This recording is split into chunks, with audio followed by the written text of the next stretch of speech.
नमस्कार, वंदे मातरम न्यूज 24 में आप सबका स्वागत है। दाहोद सहयोग बैंक क्रेडिट कोऑपरेटिव सोसाइटी में दैनिक बचत करने वाले कुल 106 गृहस्वामियों से कुल 88,95,100 रुपए की धोखाधड़ी की गई।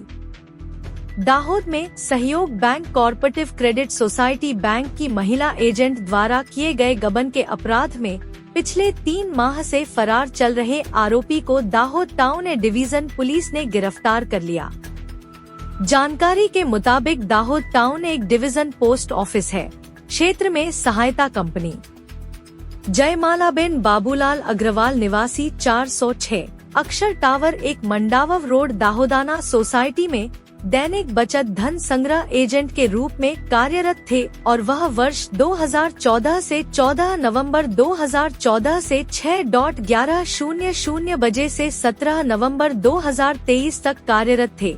सुबह 11 बजे की अवधि के दौरान आरोपियों ने कुल रू क्रेडिट सोसाइटी लिमिटेड इसे दाहोद में जमा न करके, निजी कार्य में उपयोग करके, गबन करके, विश्वासघात करके, धोखाधड़ी करके, अपराध करके आदि सोसाइटी के प्रबंधकों द्वारा 14 मार्च 2024 को 15:30 बजे गबन का मामला दर्ज कराया गया है।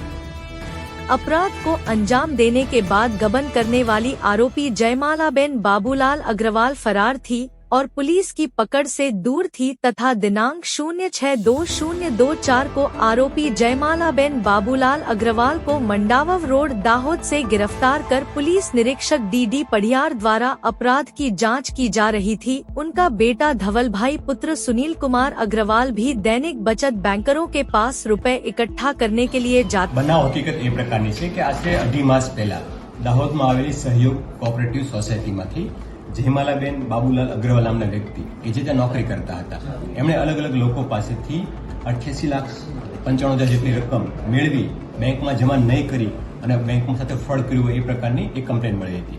જે અન્વયે અમે તમામ સ્ટાફ અલગ અલગ ટીમો બનાવી ટેકનિકલ અને હ્યુમન સોર્સની વોચમાં હતા। જેમાં આજરોજ એ ડિવિઝન પોલીસ સ્ટેશનને ગઈકાલે માહિતી મળી હતી।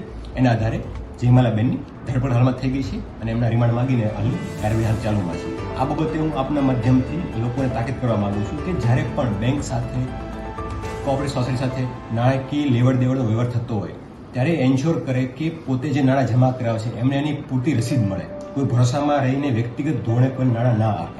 જે બી નાણાં જમા કરાવશે એમને પોતાની પાસબુક કે ઓનલાઈન એન્ટ્રી ચેક કરે અને નાણાં પોતે આટલા જમા થયા છે કે નહીં તેની પૂરતી ખરાઈ કરે, જેથી કરીને આ પ્રકારના ફ્રોડ અટકાવી શકાય છે। આ પ્રકારના ઘણા બનાવો અલગ અલગ જગ્યાએ બનતા હોય છે, તો તે બાબતે નાગરિકો એલર્ટ રહેવાની ખાસ જરૂર છે।